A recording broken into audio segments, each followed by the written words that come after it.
لیکن افسوس اس بات کا ہے کہ جس وقت ہمیں نعمت ملتی ہے تو ہم اس نعمت کے ملنے پر بجائے اللہ تعالیٰ کا شکر ادا کرنے کے رب ذوالجلال کی اور آقا کریم صلی اللہ علیہ وآلہ وسلم کی نافرمانیاں کرنیاں شروع کر دیتے ہیں۔ مثال کے طور پہ شادی بیاہ کا موقع ہو، اس طرح کر کے چاند رات کا معاملہ ہو عید کا، یا پھر بچے کی پیدائش کا معاملہ ہو، تو ان تمام موقعوں پہ ہم اپنے نفس کو تسکین دینے کے لیے اور اپنی برادری اور اپنے لوگوں کے اندر اپنا نام اور اپنا قد اونچا کرنے کے لیے ایسے حیا سوز کام کر جاتے ہیں کہ جن کی وجہ سے رب ذوالجلال کی نافرمانی بھی ہوتی ہے اور آقا کریم صلی اللہ علیہ وآلہ وسلم کی نافرمانی بھی ہوتی ہے۔ اب جہاں تک تعلق ہے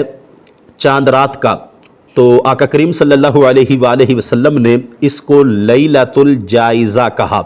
یعنی کہ یہ محاسبے کی رات ہے۔ نمبر 2، یہ اجرت کی رات ہے۔ نمبر 3، یہ معاوضہ لینے کی رات ہے۔ اور نمبر 4، اس رات کو یہ غور و فکر کرنا چاہیے کہ میں نے کھویا کیا اور میں نے پایا کیا۔ حضرت ابو ہریرہ رضی اللہ تعالی عنہ سے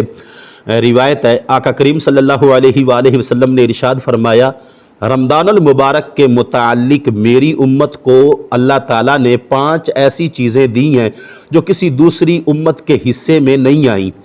ان میں سے پہلی یہ ہے کہ رب ذوالجلال کو میری امت کے روزہ داروں کے منہ کی بو جو ہے وہ کستوری سے زیادہ پسند ہے،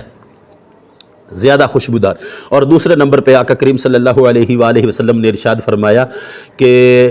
روزہ دار جو ہوتا ہے اس کے لیے کائنات عالم کی ہر مخلوق دعا کرتی ہے، یہاں تک کہ پانی کی مچھلیاں بھی اس کے لیے دعا کرتی ہیں۔ یہ پروٹوکول بھی میری امت کے علاوہ کسی دوسری امت کو نہیں دیا گیا۔ اور تیسرے نمبر پہ آقا کریم صلی اللہ علیہ وآلہ وسلم نے ارشاد فرمایا، یکم رمضان سے لے کے آخر رمضان تک رب ذوالجلال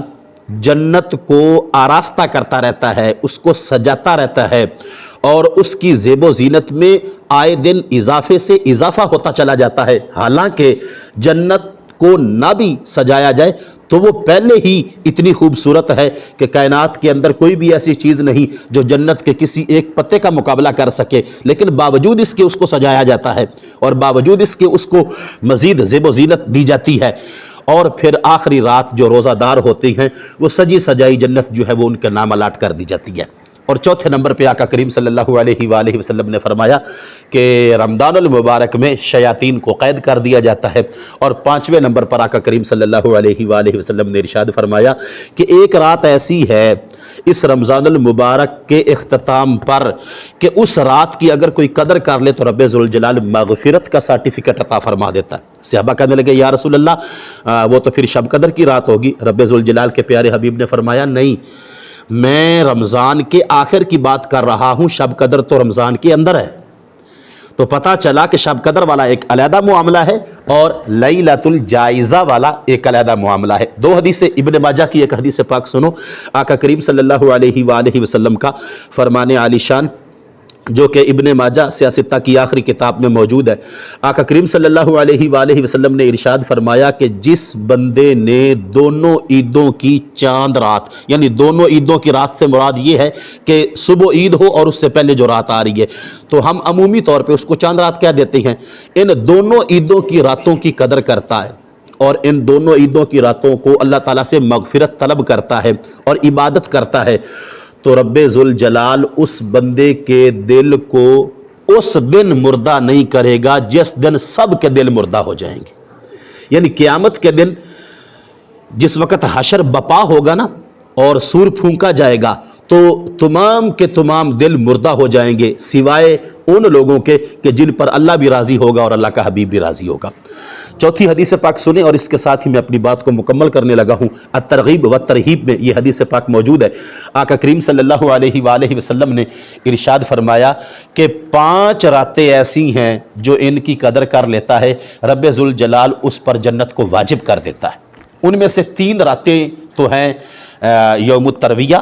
اور یوم العرفہ اور یوم النحر، ان تینوں کا تعلق تو ہے ذوالحجہ کے مہینے کے ساتھ۔ یہ حج کے دن ہوتے ہیں، 8 ذوالحجہ، 9 ذوالحجہ اور 10 یوم النحر جس دن قربانی کرتے ہیں۔ 3 دن تو وہ ہیں، باقی 2 کون سے ہیں؟ ان میں سے ایک ہے لیلۃ الجائزہ والی رات، اور ایک ہے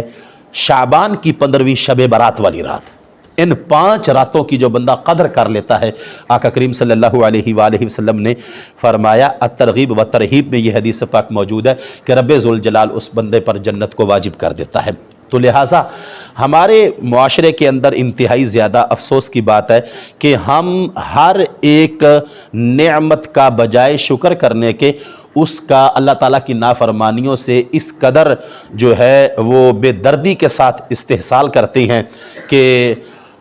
پچھلی ساری کی ساری جو مہینے کی محنت ہوتی ہے اس پر بھی پانی پھر جاتا ہے۔ حالانکہ لیلۃ الجائزہ کا مطلب یہ ہے کہ بندہ رب کی بارگاہ میں گڑ گڑائے اور اپنا محاسبہ کرے کہ جو اللہ تعالیٰ کی رحمتیں چھم چھم برس رہی تھی اس سے میں نے کتنا فائدہ اٹھایا اور میں نے کتنا وقت اپنا ضائع کیا ہے، اور آئندہ کا جو میرا لاہ عمل ہے وہ پھر کیا ہونا چاہیے۔ اگر یہ دولت اور یہ نعمت مجھے دوبارہ نصیب ہوگی تو پھر میں اپنے آپ کو کس طرح تیار کروں گا۔ تو یہ ہے ایک مکمل طریقہ کار